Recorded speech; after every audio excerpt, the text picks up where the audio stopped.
Welcome back to another episode of Opinionated Lushes Does Books and Booze, where we invite on indie authors. We get to talk about them, they get to read a chapter of their book, and we get to hang out a little bit. I'm going to pass to Dawn to introduce this week's author. Hi, guys, and let's welcome Gin Sexsmith to our podcast and joining us today. Hi, Gin. How are you? I'm good. How are you? Please tell us a little bit about yourself, where you're from, how long you've been an author. What's your favorite drink? We want to know. All right. Okay. So first off, red wine all the way. But I also like redneck rosé, which is like 3/4 red with a splash of white. Nice. I'm from Tyendinaga territory. I have been writing for like a long time. I just published my first novel, so it's a long time coming, but yeah. I know, this is exciting. I know Gin in real life, and I saw her post about her book, and I was like, hey, did you know I have a podcast? Like that's literally how it went down. So I'm glad she's here. It all works out, yeah. Tell us a little bit about your book and what's it about. Okay, so my book is speculative fiction. It's called In the Hands of Men. And it is about a virus that kind of ripples through society and is devolving men into animals. And our protagonist, Delilah, has had a very, very traumatic upbringing. She lost her cousin at a young age. She is a bit of a serial killer. Okay. Serial killer. So it's a trip for sure. That sounds exciting. I'm super glad to hear about this one. It's a good one. I feel like it has a lot of subject matters in it that are very prevalent today. And what I always say, because I do think I'll get flack from people saying that I hate men or whatever, which I do not. But if I can go a 24-hour period without hearing of a man doing something absolutely fucked up and violent, maybe I won't write about this kind of shit. But so far I'm still writing, baby. They make it too easy. They really do. Why are they so emotional? Like, seriously, just chill out. Right? And the anger issues is just it's a lot. Yeah, it's unhinged, right? Men can't take jokes. That's apparently it. No. So. That was the thing. Like, even writing this, like, I was like, there's so many things in there that I was like, I know that I'm I guess I don't know, but I have this feeling that I'll get like death threats from it if it takes off. You know what I mean? Because that's always, you can critique men for being violent and they come back with, I'm going to kill you. And you're like, right. I'm not violent. Now let me wish harm on you. You made me violent. Yeah, that's what they're saying. Right? Yeah. I'll show you violence. Yeah. Mm-hmm. Men, once again, not taking the blame for anything. Right. Exactly. But I feel like I described the book in a really poor way. Do you guys want me to read the back of book for you? If you want. For sure. Okay. So it's haunted by the loss of her cousin. Delilah has curated a world of revenge, playing judge, jury, and executioner while, searching for love. Maybe murdering gives her the control she craves. Maybe it fills the gaping hole that Cedar left when she disappeared. Maybe this rage is ancestral, dating back to all of the indigenous women before her whose cases were closed without much of a search. Delilah's never been caught, but as a new virus ripples through the world, devolving men into animals, she gets a little sloppy with her vigilante justice. As the world burns and society is on the brink of collapse, Delilah starts to wonder if she's one of the monsters too, or if she's just taking her power back from the hands of men. Nice. That's a good blurb. Okay, this is my favorite part so far of just seeing the cover. The tagline.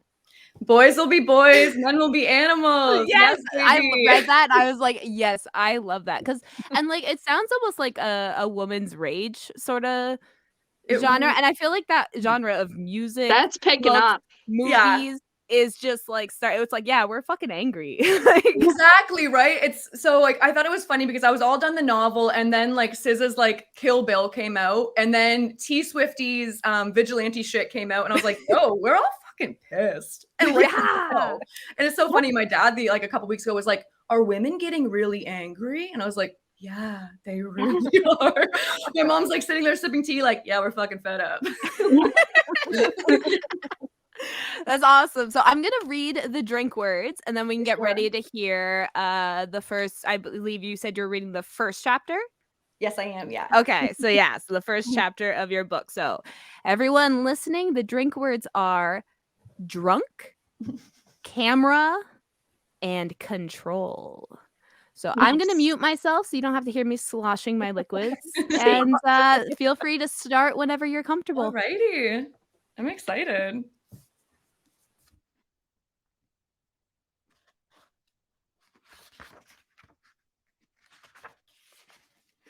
Chapter 1. Polaroids lie scattered across the orange shade carpet, a slideshow of the night before. I stare down at myself, at the vacant eyes looking past the camera, and truly see what I was feeling. How the pleasure turned, as always, and left me feeling sick. Another failed attempt at saying no, another mistake added to the list in the name of a good time. All to suffocate my boredom, to distract myself, from her, Cedar, from who I could have been, from who she wants me to be, from this grief that never ceases raking its sharp nails along my insides. All in the name of instant gratification, much like the quickly developed images themselves.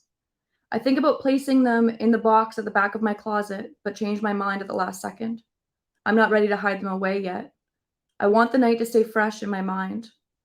I was already drunk when the breaking news skittered across the TV screen perched behind the bar, drowned out by the sounds of Saturday. A hush fell over the room as the piercing squeal of an Amber Alert possessed our phones, the screen flashing. This is a test. The laughter and clinking glasses trailed off as the bartender turned up the volume.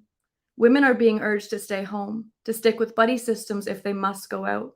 Men, worldwide, are suffering from rage outbursts, sudden acts of violence, the news anchor warned. The cause unknown. Stay tuned for further development. Sounds like my father, I thought, as a clip rolled of a chubby, middle-aged man taking a crowbar to a sleek black Nissan. The woman in the driver's seat set into an open-mouthed look of fear and surprise, too similar to that Pikachu meme. The nervous tension that had begun to hang around our shoulders shattered once the laughter resumed. It felt good to laugh, to not think of my father's quiet, simmering rage and the looming sense that no matter what I do, I'll never live up to his expectations. It felt good to distract myself from this new hell that we were all racing towards. We locked eyes over our beers. He was attractive, but lacked the kind of charm that would make him gorgeous. He didn't really like me.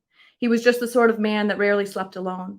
I could tell, however, from the ease in which he spoke to me, that he had a big dick. I intended on leaving after the first beer he insisted on buying me, but he sidled up the next one beside a shot of wild turkey. Cedar told me that there's a thin red line between brave and stupid before she turned in for the night, leaving me to howl in the face of danger all by myself. I think she knew, immediately, that I'd take him home. A twinge of shame pricks my stomach. I stifle it as I stare at him, as if he's not just another man I've used in hopes that he'll make me feel full, but instead a subject I can evaluate, pick apart.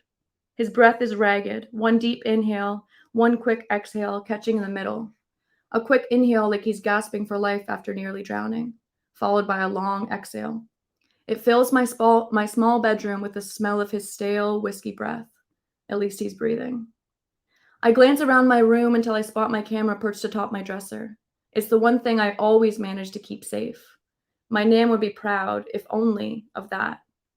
His arm is carelessly tossed across his forehead, dampened with a hungover sweat that gives his face an ill, reddish quality. Not blue. He's conventionally good-looking, his jaw jutting out even in slumber, blonde hair falling across his forehead, full pink lips slightly parted by his breath. His shoulders are broad, muscle rippling down his torso and hiding beneath the covers. But he's ugly too. I take a step closer and take another picture, the camera whizzing and churning to the point that I think it will definitely startle him awake. He doesn't budge as it spits out a dark, developing image. I gently shake it in my hand, even though I know it doesn't make it come to life any faster, even though I know it only makes it worse. I've become a collector of sorts, of men. Who would I be without them? I don't know. My face tingles, the earliest warnings of a hangover. Last night feels like weeks ago. It wasn't me who met him at the bar, who spilled into the cab beside him, my fingers fluttering like a bird to the fly of his jeans. It was the part of me that is most in control when out of control, only living for the thrill, that much more intrigued because the newfound hint of a threat. Maybe it was Cedar, experiencing moments that she'll never get to regret risk-free. My bed and the man inside are still enveloped in the comforter Cedar and I used to tell ghost stories beneath when we were kids, when we had our entire lives stretched out before us, before we became ghost stories ourselves. I try not to listen to the little voice that says part of me likes imagining my sexual encounters degrading me, raping me, killing me, a fated karma. That same voice says I like thinking of my sexual encounters pushing me towards a point of no return. Despite my head feeling foggy, the night is still in one piece, some moments a little blurrier than others. So many of my nights are lost forever, a looming black hole of mistakes and shame. It gives me a misplaced sense of pride. I glance at him again, remembering how his eager confidence was a pleasant change from the aloof, insecure boys with whom I so often spend my nights. Maybe I prefer them self-conscious and cruel. Maybe those ones let me see myself. I can feel it still, his hand around my neck, the churn in my stomach and yet the curl of my toes, the goosebumps that crept up my legs, my back, my arms until my scalp buzzed. They're not dangerous as long as you keep them happy, I thought, truly hating myself. I hate that I'd do anything for that rush, even if it leaves me a little more hollow than before. Even if I'm the one in control of my own erasure. Lately, the emptiness doesn't lurk around to slink into my bones the next morning. These days it hits during, as quickly as switching positions. I'm present, and all of a sudden I'm not. I'm stuck in my own head, letting my body take over while my mind huddles in the corner and watches. I call it freedom. It's a lie, but it's less of a lie than what the women from the bar tell themselves. I saw them last night. The kind of women I can never meld into when they're in a group. The kind who think their snarky looks are completely hidden behind sips of vodka cran. A group who has probably known one another since high school, all married with children. Women who never miss a salon appointment or a spin class and do brunch with the besties on Sunday. Women who judge girls like me. Women who will never utter the words intersectional feminism, who only drop the F-bomb when saying, not to be a feminist, but women who will never admit that their husbands don't make them come or that their children were a mistake. Women who know that even if their husbands cheat, they'll never leave. They're not free like me. Yet when his eyes are on me and he's pulling at my shirt and making me lie still while he stares, while he parts my thighs and inserts his fingers, I surrender every ounce of willpower I had when I was dressed. When he puts his wet fingers into my mouth and his grip tightens around my neck, I fully realize that to him, to them, I'm an object. I'm nothing. I tell myself that he's an object too, my object, but there's a glitch, and I don't fully believe it. Or even if I do, I don't think that being objectified will feel the same to him as it does to me. It doesn't threaten him. It doesn't chip away at his potential. Maybe I'm not free either. Maybe we are all snared in different traps. Maybe I don't like this lifestyle as much as I think I do. Maybe I envy those other women. Some of them must be satisfied, right? Maybe the lazy Sunday mornings and baby talk, the knowledge that there's someone out there thinking of me for more reasons than getting underneath my skin will fulfill me. Maybe if I could settle down into the cozy comforts and safety of a relationship, my eyes wouldn't wander to those of a stranger. I wouldn't feel him inside of me after one lingering glance, but it feels so good. Maybe I could halt the thoughts of someone else in moments of intimacy. Maybe I could know how I'm going to feel after and make better decisions before it's too late. But no part of me can stop once it's started. Instead, my eyes close, my head tips back, and a guttural moan escapes my parted lips, and his eyes are scorching. Maybe they're all the same. Maybe they'll all leave me lonely. Maybe I'm no better. Last night he winced as he came, pleasure, conquer, accomplishment. I couldn't even speak. I rested my hand across my chest, but he quickly pushed it back to my side. Don't cover yourself up. That part I remember. The cringe of my guts, this ownership he had only after a few hours and an orgasm. All I could do was laugh because what else was there to see? I give them everything. But he was serious. I hated myself as I let him push my arms while he called me beautiful. And the entire time I knew it was more for himself than it was for me. I could be anyone as long as I let him inside and made him feel like a man. Welcome home. Make yourself comfortable. No need to take off your shoes. What must that feel like? Women bending and breaking and shrinking before you. It must feel powerful. The floor creaks beneath my weight as I slink to the doorway on my way to the bathroom. He lets out a soft snore, gentle as the coo of a dove. My sink has a soap scum ring that catches a little more dust and makeup each day. I could have scrubbed it when it started, but I let it fester. It's a theme of mine, this longing to deteriorate. The rest of the bathroom is clean, polished tub and toilet. The grime juxtaposes, as if I'm close to getting it right, but won't let myself fully cross over the line to become responsible, sane. There's a wickedness in my reflection. She's someone utterly terrifying and hurt. Her eyes are too green. The little line between her eyebrows gets the deepest when she speaks to me. She calls me a slut the way all of my closest friends have. Ex-friends, the little voice hisses as I pretend that I don't feel silly and stupid and sad. Her eyes hold the same fire as theirs, these women who I thought knew me. I hate her with as much passion as I want her to love me. If I could flip the script and become her, I would. I've tried, but I can't. Well, good morning, beautiful. I hear him before I see him. The jolt of surprise morphs into the heat of embarrassment as I drag my eyes from hers and meet his in the mirror. He's in the doorway, already erect, and I want to belittle him. But I don't. I feel the sickening fake smile creep across my mouth before it even becomes a conscious thought. Has he ever had someone he loves cut him up into tiny, digestible, bite-sized pieces? He strides over to me like he hasn't. My eyes lock with Cedar's for a quick second. They're seething. She expects so much more than I'm willing to give. I know you, she says.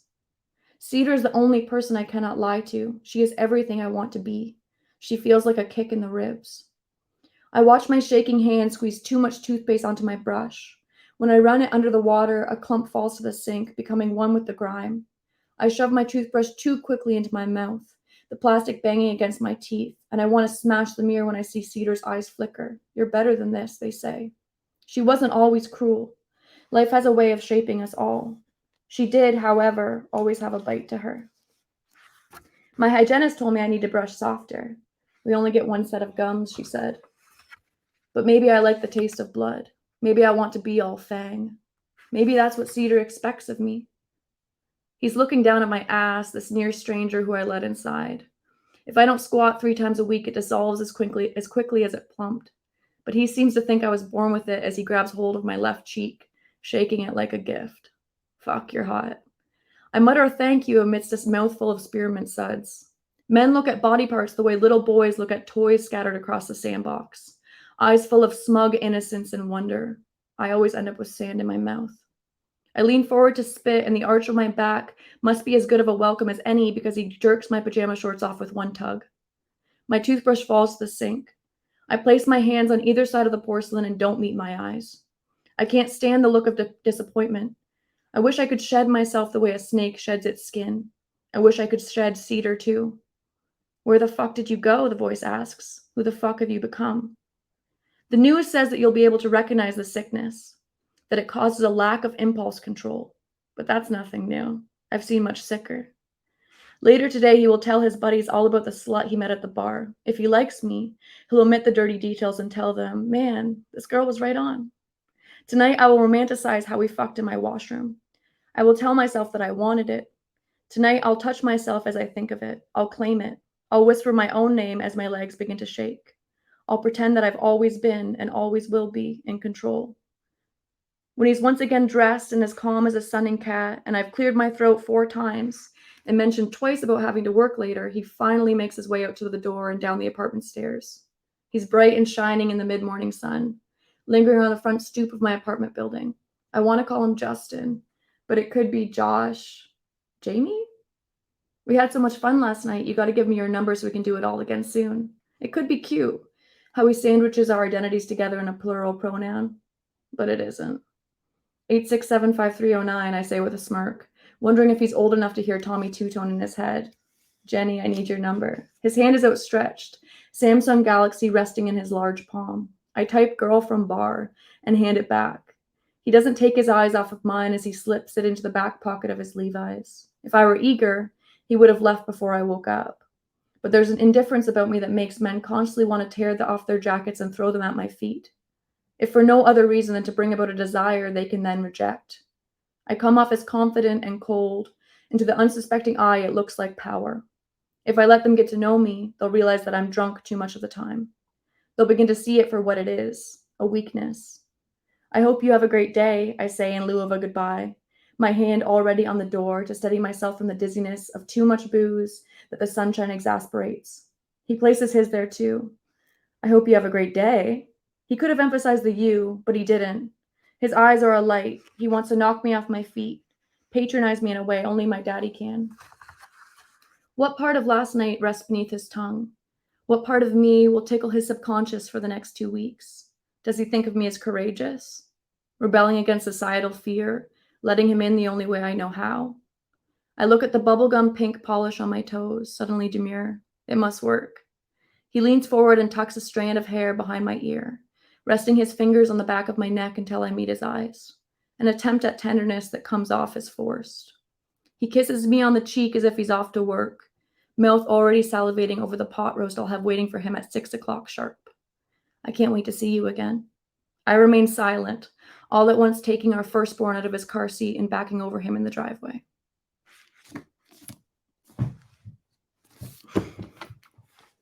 Wow. Good. I really like that. Yeah, like that was Yeah. like that's chapter 1. That's chapter 1. Yeah. I was like, okay, we're getting pretty much so much character development already. Like I was like really trying to decide, and I was like, I'm just gonna start off with chapter 1, like let's chuck y'all in there. So. Yeah. I was feel like, immersed right in. yeah, I feel like a lot of Did you guys women- drink? Did you guys get the drinking words? Yeah, Yeah. we've been drinking. Don't you worry. We're professionals. Mine's just a Wonderful, really wonderful. big glass. I love it. I'm on like drink 2. We're good. Okay, wonderful. I was like in my own little world, so I was like, are they drinking? Are they liking it? Oh yeah. it's No, good. we were drinking. Yeah. Wonderful, love it. I feel like a lot of women are gonna read it and almost see themselves like having either felt those emotions or gone through a similar experience and stuff like that. And then I feel like a lot of men will read it and go, what the fuck? What I'm hoping is that men read it and they also see themselves and are like, oh my god, am I that fucking cringy? Yeah, they actually see themselves in the guy. I'm Yeah. hoping, I'd I'm be like, really girls hoping actually so, but think like I think this? there'll be a Like, mix, women- Sorry, what did you say? Oh, I was gonna say, like, they're gonna think what women actually think like this. Like, they're not thinking, oh, we're so hot too. No, we think like, okay, get the fuck out of our house now. Like, we're done with you. Right? Like the next morning when you keep clearing your throat, like that's just Yeah, like, Yeah. Yeah. I have to go to work too. Bye. right. So like that first chapter, it's so funny. So like my first novel that I wrote when I was 21, and it was also called In the Hands of Men, but it wasn't at all the same story. But that first chapter started off after a one night stand that I just like was like, what the fuck? And I just like sat at my desk, just like I was like, I have to write this out. And then I've never been able to shed like a little bit some of the anecdotes from that very first chapter. Because like I just remember like I feel like that's so prevalent of like men trying to like push your arms or like don't cover yourself up or like how they're calling you beautiful and you really feel like it's just for them. Like they want to be like, I slept with a hot girl last night. Yeah. Well, yeah. I told her she was hot 17 times. That's what they like, right? She's taking it as a compliment. Right, Yeah. yeah. Hot Yeah. 3 She more times and stayed, she'll didn't she? Like the bar is on the floor. I was Yeah, so she had a great nice to time, her. right? Like and of course, like the way he grabs her ass, like too, like yeah. typical like- male thing.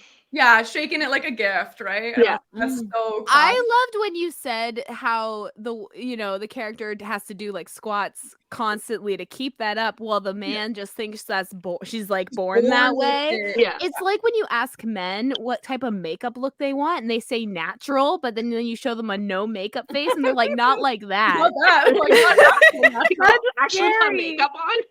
Yeah, I know. I want like some makeup, just natural. Just makeup. natural. Yeah, they don't even have a clue. No fucking clue. Exactly. I find that like that is another huge thing of being like, oh, like your body. It's like, well, that's like I'm a string bean also. Like, so, like I wrote my character as a string bean because I'm like, I know that life. Write what you know. Yeah, well, that's what they You say, know. apparently. I'm not blessed in those kind of ways. So how long, so you said you wrote kind of, at least the premise of that one night stand like before when you were 21. How long did it take you to write this version of In the Hands This of Men? version, honestly, it came together pretty fast. I want to say it's kind of confusing. I want to say 6 months to a year because I initially wrote this novel as a screenplay. I wanted to just get all the action out. I knew exactly kind of the storyline I wanted to go with. And then, so I wrote it initially as a screenplay because I was like, I'll be able to get all the action out and I'll be able to see it. And then once I had it, I was like, oh, I need to flesh it out. Like I need to flesh out these characters. I just needed to. But it was about probably a year, I would say, like with both of those things, Mm-hmm. Yeah. Would you say, like, do you have like a certain oh my god, I just went blank. My brain just like shut right off. It Oh my happens God. when you're drinking. Don't worry about it, Dawn. I edit. I just Oh my edit god. it. I don't edit YouTube. Yeah. Oh, yeah. Everyone that watches this on YouTube gets to see Dawn having a You have a brain fart, like just done. Yeah. Do you have a certain ritual when you write? Like, do you have like a certain pen you have to write with? Do you have a certain drink beside you?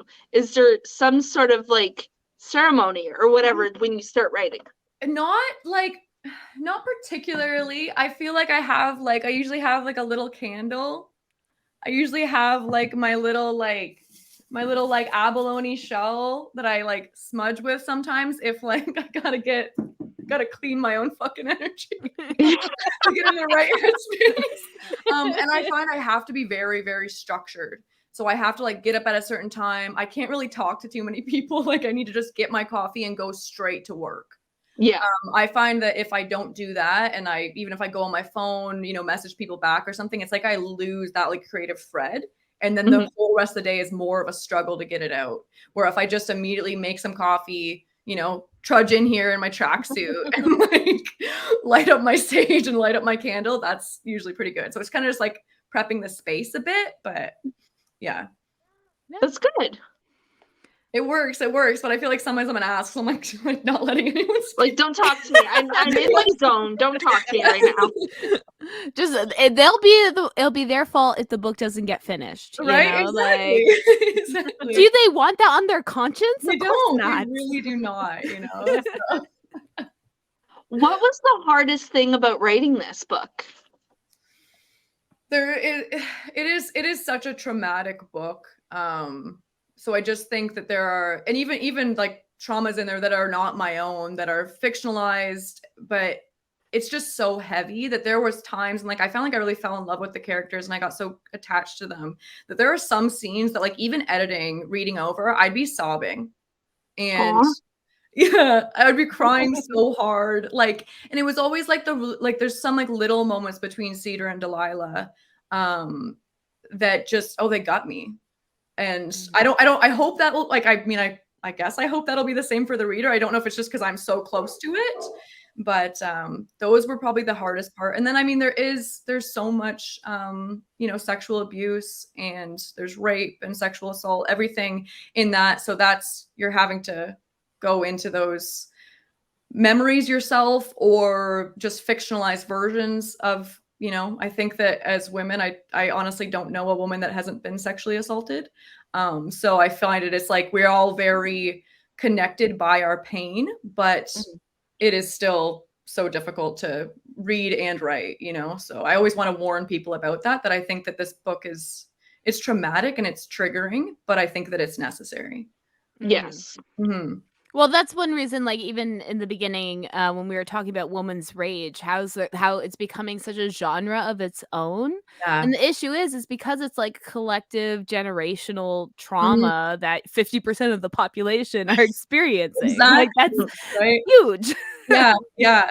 And like there's a line in there that says like, I'm not a victim or a survivor, I'm just a woman in this world. And I think that is very relatable, that like, yeah, we're not victims, and we're survivors. We are like, I always have an issue with when people like argue of whether they're a victim or a survivor. I'm like, we just are. Like we're just we're just being. we're just out here. Like we didn't ask for any of this shit, honestly. So like, I didn't need to survive this. Thank you. Yeah, no, thank you. Like, yeah, I would have preferred not to. Yeah, I would like that would have been nice. this, you know, like, Yeah. like not to have had to be put in those situations, you know. Yeah.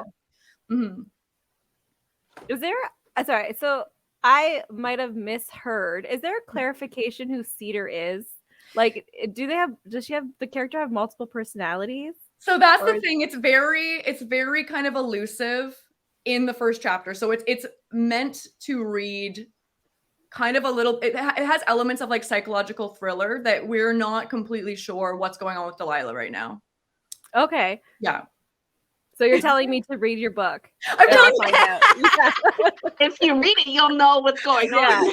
But it is one of those things that I'm like, I know like the first chapters and stuff, it's so like, yeah, you're kind of questioning, like, is Cedar there? Is she having some like mixed, like, you know, multiple personalities? Like, what is happening? Is she possessed? Like, what is happening? Or was it a past person that she just like keeps as like in the back of her mind for advice? Like, I thought it was like a stepsister or a family member that or a close friend that she had before that's talking to her. Like in her mind? Yeah. Yeah. So like all of these things could be the case, you know? Like, just read the book. I left it like almost kind of like, I think it kind of is confusing, but it's confusing on purpose. So like, yeah, that's great. Yeah. You Again, said everyone read the book. You said you wrote it to kind of be actionable, like as a screenplay. Do you think you'd ever make it like a movie or a short film or something, since you've kind of already completed like a screenplay idea of it? Yeah, I would love to. I ended up going back after like the novel, like the final draft was done. And I went back and I rewrote the screenplay because there were changes that happened as I was writing the novel. And so I went back and rewrote the screenplay. And like actually there's a bit of like interest in it right now from like Are you allowed to say? I think I'm allowed to say, like, there's interest from the same company that made Twilight, and I think that it might be too heavy for that, but like Temple Hill is interested in it. That's so maybe they're trying to exciting. maybe they're trying to get into the heavier spiel. They're trying That's to the thing. They do have some heavier things, right? They also made my favorite movie, A Fault in Our Stars, which that's pretty heavy. Yeah, that one is a heavy movie. That's a heavy movie. So yes, there is interest in it. And I don't know if they'd probably have writers for like, they'd probably want to rewrite my screenplay, but I'd want to like keep my thumb on it too.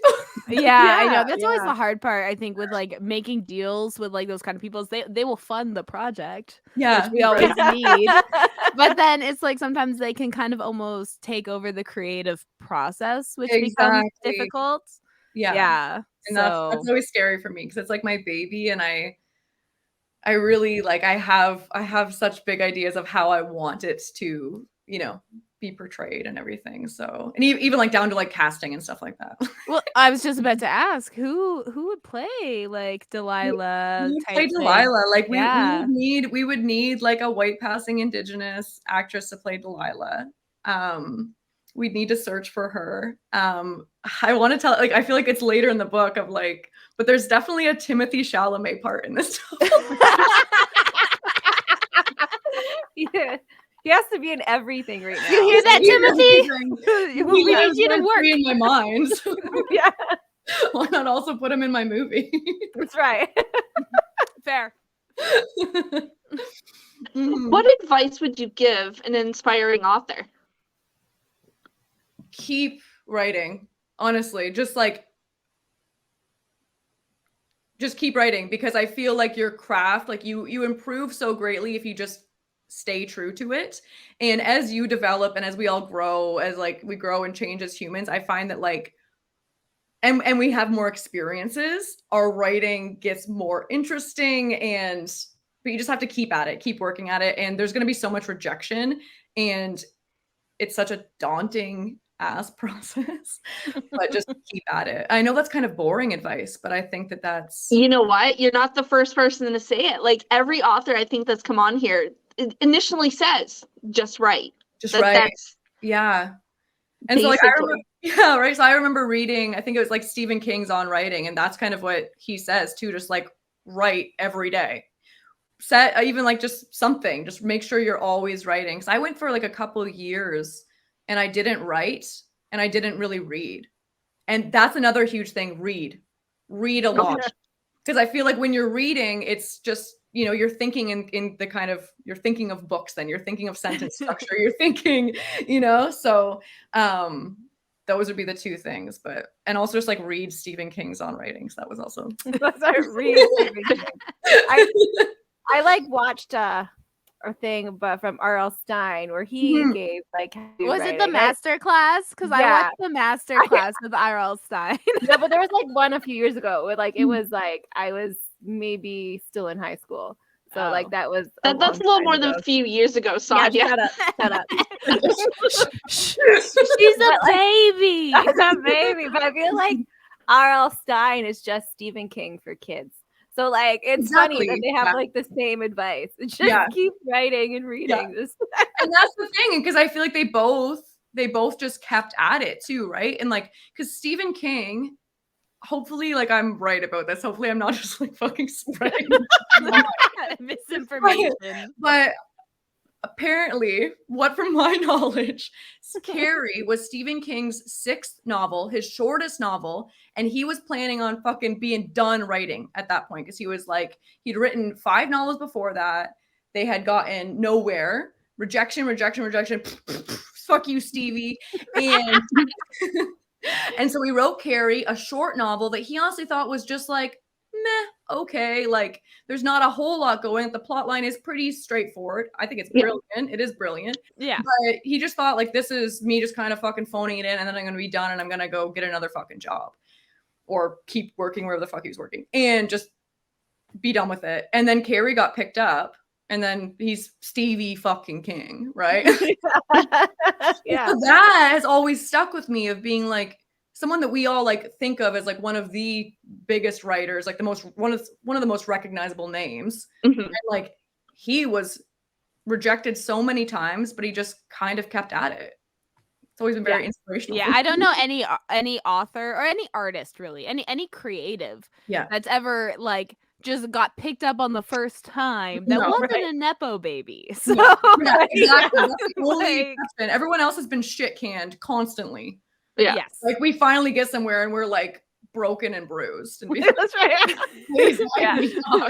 Hire me. We've seen some shit. Yeah, and then we're almost like surprised that anyone likes us. We're like, really? We're like, wait, I got the job? What? Finally. Yeah, I made $100. You know, it's like we're begging for scraps. Yeah. No, exactly. That's the thing. So, but you got to keep doing it. I mean, it goes with like for any art, like writing and stuff like that. It's like you have to both consume the art and do it constantly. Yeah, and practice it and build your craft. Yeah. And it doesn't even matter what it is, visual art, music, like writing, everything. You have to both do it and consume it. Mm-hmm. Yeah. I think anything that has like some kind of like lofty dream, like any, you know, attached to it, you just have to keep at it. Yeah. Don't give up. Yeah, don't give up. You might make it. Don't give up.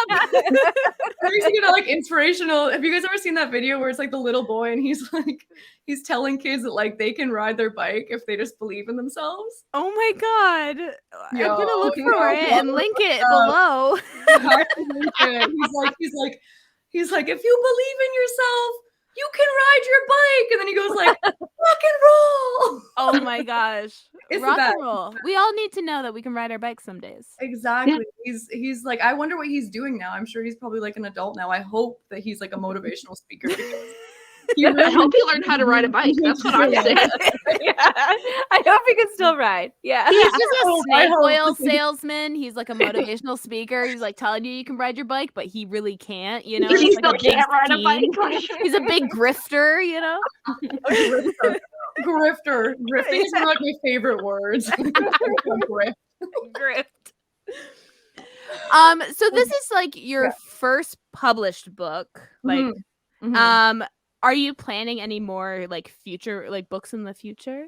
Yes. So I'm working on a nonfiction project right now. It's called Mutt, and it's about being like white passing Indigenous. So kind of like how to really like find I'm Mohawk myself, how to find like your Mohawk identity whilst being white passing and living with white privilege in a very colonized world, right? So it's kind of between those two things. So it's like a mixture of like short prose, poetry.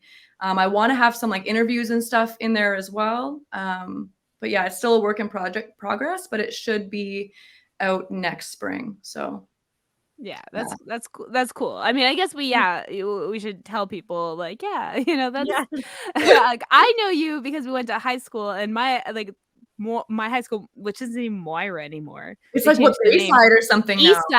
East Side. I don't know. I hate it so much. Yeah. And that's where everyone that lived, you know, in Tyendinaga territory, that's where they went to high school. Yeah.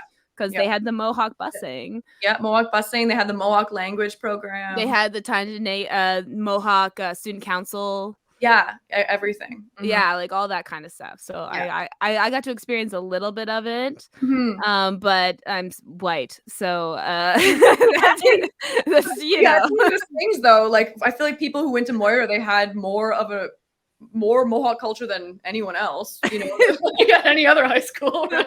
It's true. I mean, even like going to elementary school in Belleville, because we would go to like Tyendinaga school to compete in sports and that kind of thing. Like we'd have to bus to the reserve and that kind of stuff. You know, now I live in Hamilton where it's just white people around me. Yeah, but you're not that far from Sixnay though. Yeah. Yeah.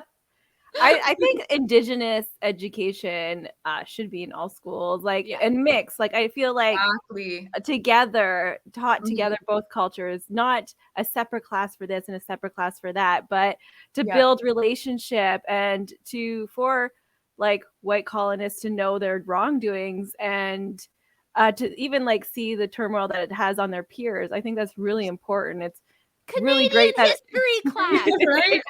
It should be early. It should start like right away, not like when grade 6. Like no, like I want grade 1. We didn't learn it until high school. No, like I didn't learn it in high school. I'm sorry, Moira's Canadian history for whiteys was real bad.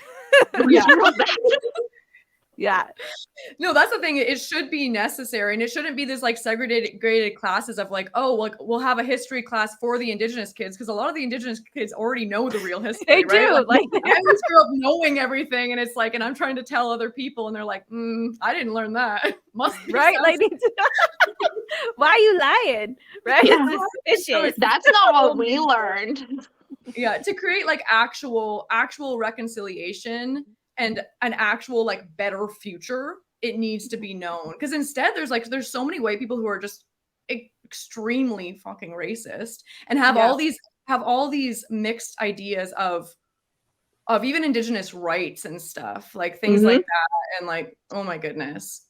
And the ones who do know are we're self-teaching.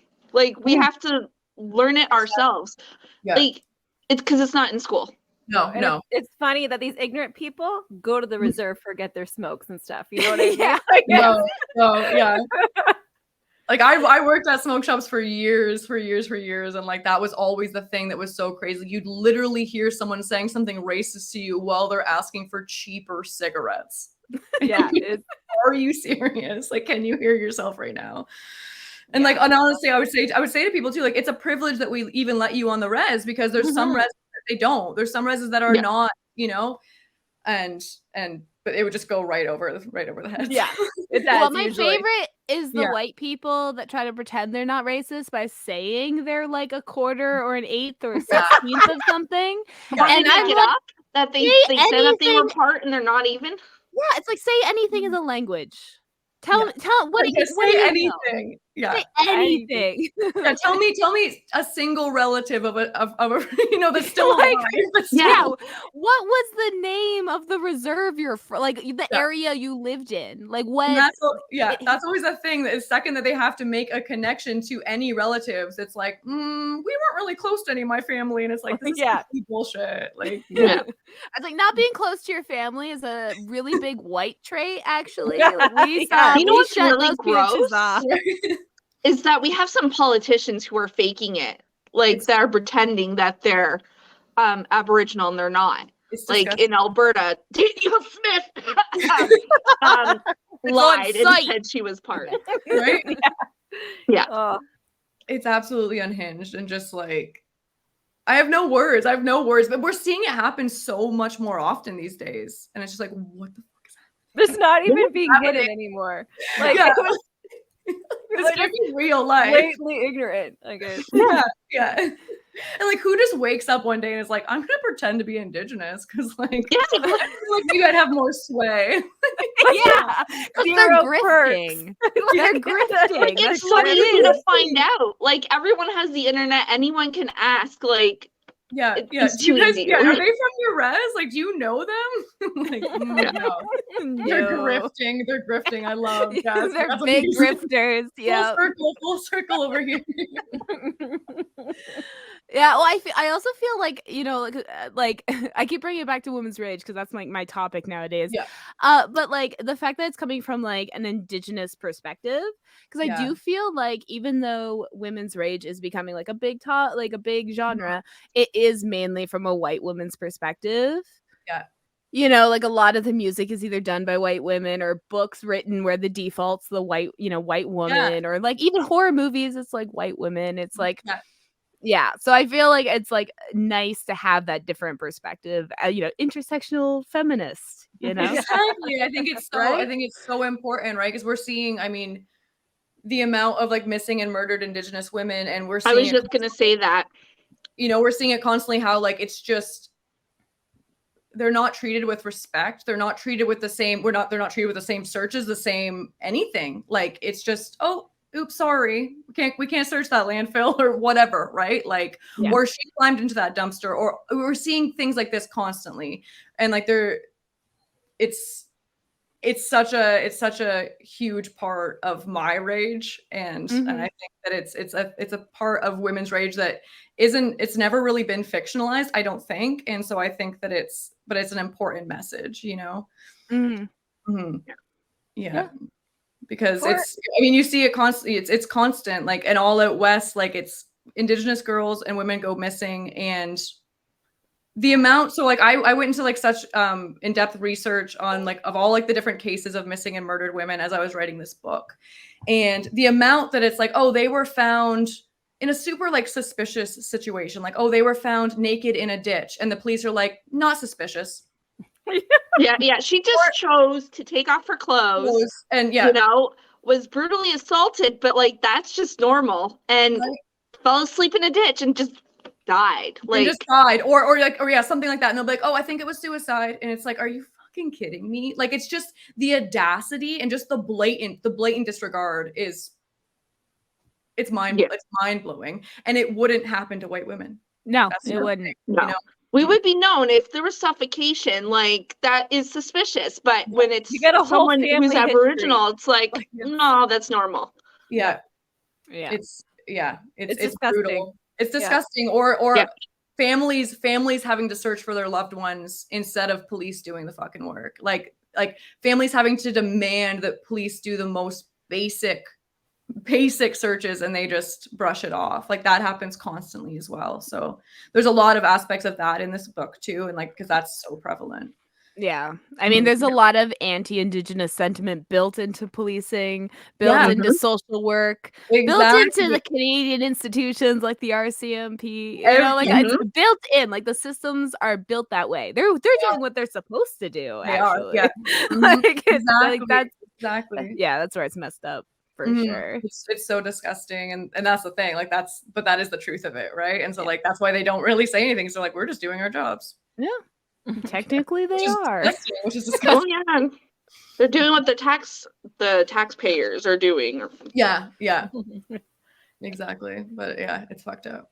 So you mentioned you're doing all this research for your upcoming book, and different types of writing. Do you have an education in literature? Or is this just something you've learned on your own on the go? I went to school for journalism, actually.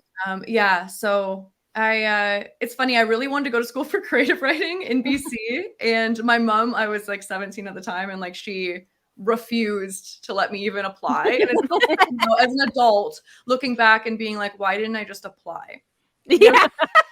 You were gonna be an adult. Like, what could you do? You know, like I was on the precipice of being an adult, but I didn't even apply. And so like that, but that was always my goal of going to actually like UBC for creative writing. UBC has done some shit since, so like maybe it was meant to be, I guess. Shade, but like I ended up going to Ryerson for journalism, and it was good. Like I always kind of missed creative writing, but I do think that being like a trained journalist made me a tighter writer. That makes sense, actually. Butthole emoji.